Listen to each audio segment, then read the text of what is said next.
Bakit pumayag si Melanie? Siya ang magdesisyon. Ayaw niya, walang magagawa yung grupo ni Rowena. Wala. Kung ayaw niya po na doon itapon si Rina sa gubat, sa Bulasan, yung grupo ni Rowena, walang magagawa. Ayaw niya bakit po doon binahayan sa isang liblib na lugar na ang kapitbahay po ay 4 na kilometro? Ginoo. Yan ang katanungan po na gusto kong iparating sa inyo. Ibig sabihin po, walang nagawa si Melanie sa grupo ni Rowena. Bakit kamo? Pumayag siya. Pumayag po si Melanie na itapon si Rina sa Bulasan. Abay, maraming aswang doon. May mga tiyanak pa.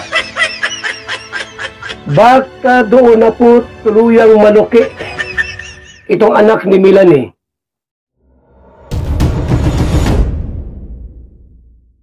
Pinag-aral, pinag-school, may tutorial, tinuturoan pa ni Ate Roda, may education. Lahat yan ibinigay kay Reyna ng Kalingap para magkaroon siya ng magandang kinabukasan. Subalit, mukha talaga namang kapag may nagbubukas na oportunidad, mayroon ding gustong magsara at para sila ang magbukas sa sarili nilang kapakanan. Kahit sabihin na natin na noon na malakas pa sa view si Reyna, na ibigay din naman sa kanya ang karampatang tulong na nararapat pa sa kanya. At kahit hindi na nagkakaroon ng view si Reyna, nandoon pa rin yung pagtulong ng Kalingap sa kanya dahil mahal ng Kalingap si Reyna.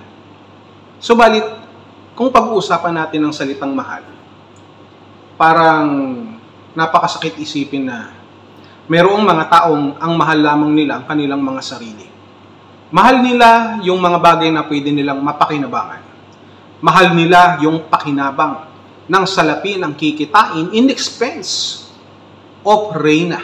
Kaya nga, ang ginawa nila, nagplano sila na kahit sila ay hindi engineer o hindi architect, nagplano sila para makuha si Reyna at ginamit itong si Ate Melanie. Na si Ate Melanie naman, dahil sa mga pangako na ibibigay sa kanya ng business na ganito, na pag-aaralan si Reyna, magkakaroon ng bahay na halagang milyon, ipapagamot sa St. Luke's at maging ibang bansa, ay agad nang pumayag si Ate Melanie kasabay ng kasunduan sa barangay. At eto nga, nakuha nila si Reyna at nag-party-party ang mga gremlins, yung mga halangang bituka, yung mga makakapalang mukha, no, na iniwan na ng kanilang mga konsensya, ay nagdiwang. Nakaready na pala ang lahat para kay Reyna. Kaya nga, napaniwala nyo si Ate Melanie.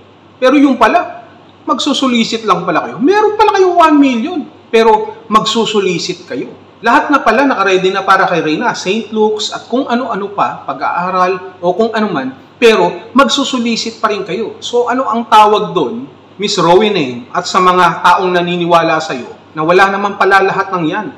Ito pong lahat ay isang panaginip lamang at lumalabas.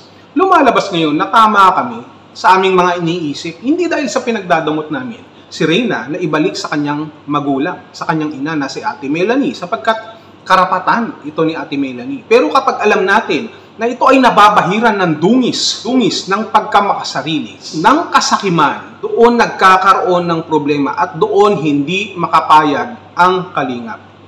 Marami na ang nangyari at marami na rin kayong nakita. Hindi ba? Pero ayaw pa rin nilang bumitaw at patuloy na niloloko ang madla sapagkat umaasa pa rin sila na mapapakinabangan nila si Reyna. Napanood nyo naman sa live ni Kuya Bal, ipinaliwanag niya na ang lahat. Balikan nyo na lamang po kung gusto ninyong makumbinsi pa more sa mga bagay na dapat nyong malaman. May bahay, pinagawa pa yung bahay, pero sabi nila kay Ate Melanie daw yun. Halos 1.1 million ba? 1.2? 1.3? 1.4? 1.5 million na bahay. Magagandang materyales, hindi substandard ang pagkakagawa. 1 point. Ang laki ng bahay. Napakaganda, malaki. Malaki nga, malaki pa yung bakante doon sa lupa. Malaki, yung bakante na dapat sana na-occupy pa. Pero bakit ganyan lang? Yan lang ba yung 1 million nyo? Pinagmamalaki nyo yung ganyang kaliit na bahay. My goodness. Kahit kayo, kaya ko kayong patayuan ng bahay, di sana sinabi nyo na lang lahat. Hindi ba kayo nahiya? Harap kayo sa camera, pinagluloko nyo yung mga tao. Tapos, yan lang ang bahay na ipapakita nyo.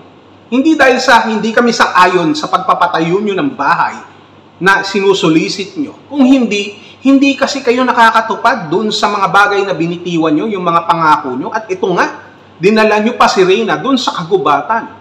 Di sana kayo na lang ang nagpunta sa gubat dahil ang gubat ay bagay para dun sa mga hayop na kagaya nyo. Hayop. May mga nakatira din naman sa gubat. Hindi sila hayop, mga tao sila. Pero matitino yung mga tao na ito. Samantalang kayo, nasa syudad, sa ibang bansa, pero hayop ang mga inaasal. Hayop din naman kayo no? Ang dami nyo pang sinabi, yun lang pala bahay na ipapakita nyo.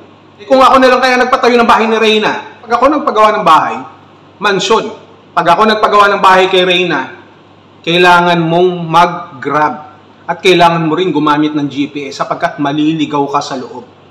Pero speaking of maliligaw, mukhang yung kaluluwa nyo ang mas naunang naligaw. Yung inyong konsensya sapagkat hindi na namin matagpuan.